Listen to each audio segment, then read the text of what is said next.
तर नमस्कार मित्रांनो, तर कशा तर आपल्या ब्लॉगिंग चॅनलमध्ये आपलं सहर्ष स्वागत आहे. आपला दिवस म्हणजे पाण्याचा. पाणी घेतल्याशिवाय आपल्याला घरातच येऊ देत नाहीत. पाणी आणायला आपण लवकरात लवकर निघतो आपल्या पाण्याच्या वाटेने.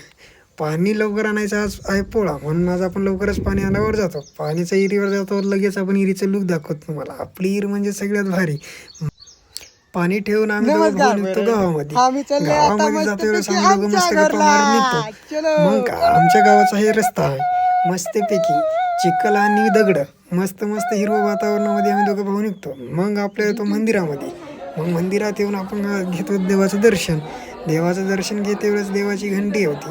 घंटी आपण जोरात वाजवतो. घंटीचा आवाज एवढा भयानक आला की घंटी अशी कानापासून तळकून वाजली. मग सगळ्या घंट्या वाजवून आपण घेतो देवाचं दर्शन.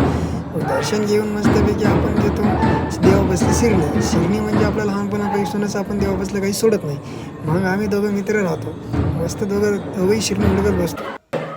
शिरणी घेतल्याच्या बाद मस्त खाऊन मस्त आहे मग असं निघतो. आम्ही मंदिराच्या बाहेर येऊन इथं थांबतो. बाहेर पण खूपच अशी गर्दी लागलेली राहते बैलांची. तुमच्या इकडे हे पोळा कसा आहे आम्हाला कमेंट करून नक्की सांगा.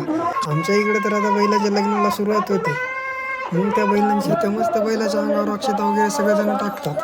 मस्त अंगावर अक्षता टाकल्याच्या वेळेस बैल पोळ्याचा ते आता सगळेजण फिरवायला सुरुवात करतात. तेवढ्यात पण बैल एकूण एकाच्या मागं नेऊन मस्त मंदिराला येडे वगैरे घालतात.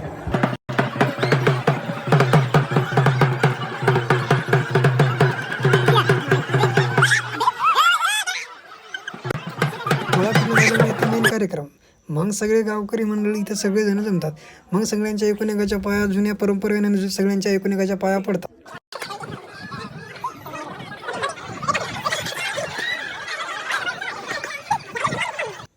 आम्ही ते इथं बसून खूप मज्जा केली. मग आम्ही निघतो गावाच्या पश्चिम दिशेने. इथं तर दिसल्या खूपच आम्हाला आश्चर्य वाटलं की एवढी रांग कशाची लागली.